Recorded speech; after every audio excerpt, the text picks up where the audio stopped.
So as I mentioned earlier this week, just a couple of days ago, just 2 days ago, we observed Yom HaZikaron, Israel's Memorial Day, which every year is a solemn day of grief and honor dedicated to the memory of those who fell defending the Jewish state over its 77 years of life, along with those whose lives were taken in acts of terror by those who wished to see Israel eradicated.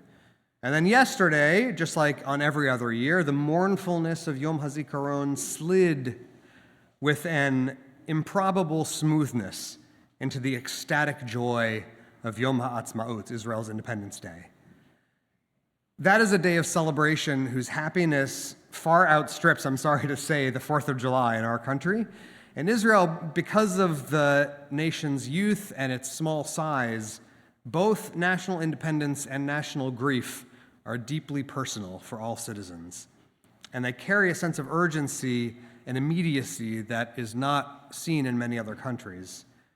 For Israelis, these days and their observance are not simply academic, they are a personal obligation to express the joy of political independence and also to express the pain and loss which are the unavoidable price of winning and maintaining that independence.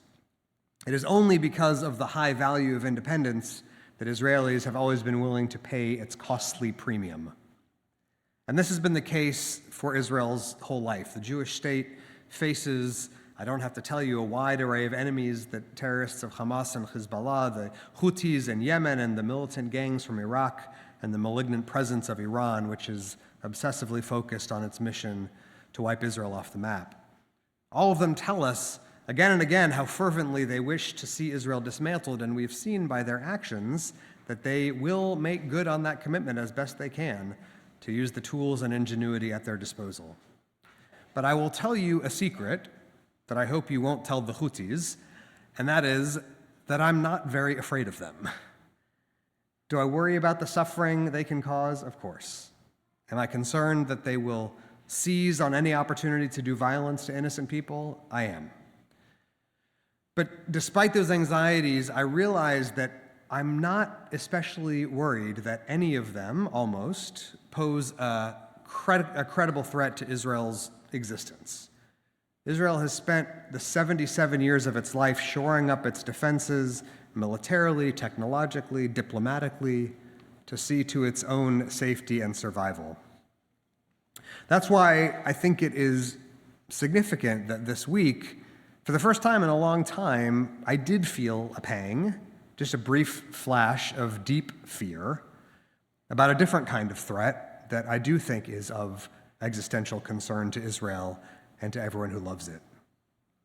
And that happened this past Tuesday night in a community just northeast of Tel Aviv, in the community of Ra'anana. In Ra'anana, the Reform synagogue there was the target of a violent attack that you may have heard about in the news.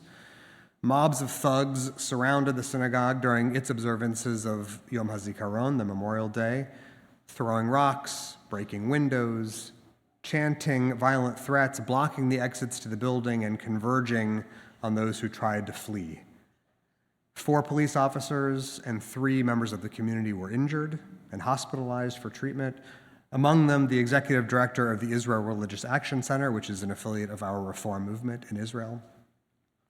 Observers and city officials described the scene as a pogrom, a word whose historical resonances should make us shiver. But the architects and the perpetrators of this pogrom did not come from anti-Semitic terror regimes. They were other Jews, radicalized by extremist ideology, lashing out against a Reform congregation whose interpretations and expressions of Judaism they despised. And this wasn't the first time this happened. It wasn't even the first time this week that it happened. Just a few days earlier, the Reform congregation in Netanya was also vandalized, spray-painted with vulgar images and obscenities directed at Reform Jews. While I am relatively unconcerned that Israel will be undone by some ragtag group of militants from afar, I am worried about the threat Israel faces from the rising tides of intolerance and hatred within its own domestic society. In Israel today, as in our country, as the tides of extremism push people to the far ends of the political spectrum, people gradually develop a sense of comfort and even an appetite for cruelty and violence against their fellow citizens. There, as here, these antisocial and anti-democratic impulses run contrary to the spirit of the nation's founding and corrode the most valuable commodities of civic life: shared space, shared culture, an awareness of the shared destiny that reminds us of our obligation to care for our neighbors. Hundreds and hundreds of years ago, when the ancient rabbis reflected on the tragic destruction of the great temple in Jerusalem, they taught their disciples that it had come about because of internal strife within the Jewish community, the corruptive process of one Jew turning against another again and again and again. Our sibling rivalries with each other, they taught, brought down a commonwealth that not even the mighty Roman Empire was capable of destroying. We must look out for each other, they taught. Kol Yisrael arayvim ze bazeh. All of Israel, they wrote, are responsible for each other. It is hard to remember. It is even harder to enact, because our disagreements are real. We have serious principled arguments to make against each other's interpretations of Judaism and the competing visions we have about the Jewish state. It feels difficult to defend our core values in a serious way without devaluing or dismissing the principles of other people. But we have to find a way to do it. We have to listen to each other, not with the goal of reaching consensus necessarily, but understanding. We have to be willing to talk to each other with compassion and respect, even when we will not agree. We have to go out of our way to show each other that we care about them. This is a two-way street, and it's an obligation that must be taken up by those on the right and those on the left. From our prayer for peace tonight, as I mentioned, we borrowed the words of the late Prime Minister Rabin, may he rest in peace, and his reminder that violence cannot be our way. In retrospect, his words take on a certain painful irony, given that he lost his life as a victim of religious radicalization and intra-Jewish polarization. But it does not make his words any less true. I learned a beautiful teaching this week that I want to share with you from my friend, Rabbi Josh Weinberg, who's the executive director of ARZA, the Association of Reform Zionists of America. He notes that Israel turns 77 this year, and he reads that number using the ancient concept of gematria, the system of numerology, which assigns different numeric values to each letter of the Hebrew alphabet. The number 70 corresponds with the letter Ayin, and the number 7 corresponds with the letter Zayin. When you put them together, you can read the number 77 as Oz, which means power or strength. We all hope that this will be a year of strength for Israel, not just the kind of strength that will be required for her to defend herself against enemies from without, but also the kind of resilience and solidity she will need to withstand the destructive potential of conflict from within. The strength of the state of Israel and the strength of the Jewish people comes from our ability to remain unified even as we embrace our rich diversity. All of us hear the words of our tradition, live out the values of our history in slightly different ways. And what a blessed gift that is.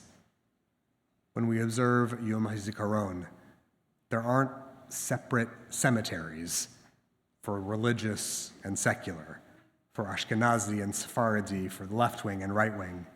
We're all in this together. And when we rejoice on Yom HaAtzmaut, there are barbecues and dance parties and craziness on the beach in Tel Aviv, and there are spiritual recitations of psalms and prayers in the synagogues of its religious communities. We are so different, but we are all in this together. So in this 77th year, this year of Oz, of strength, I pray not only that Israel will be blessed with courage on the battlefield, but with the courage for its citizens to face each other with open hearts. May we have the strength to reject hatred even when it comes cloaked in the language of holiness, and the moral clarity to remember that love of Israel must include love for all her people. The work of peace isn't just the work of treaties and borders, it is also the work of making ourselves willing, truly willing, to see the image of God in each other. May this be a year of healing and dialogue, bridging the painful distances that separate us. And for those who sacrifice, may the miracle of Jewish self-determination come true. May their memory inspire all of us to guard her safety and her soul. And let us remember that all of us are responsible for one another. Kol Yisrael Arevim Ze Bazeh.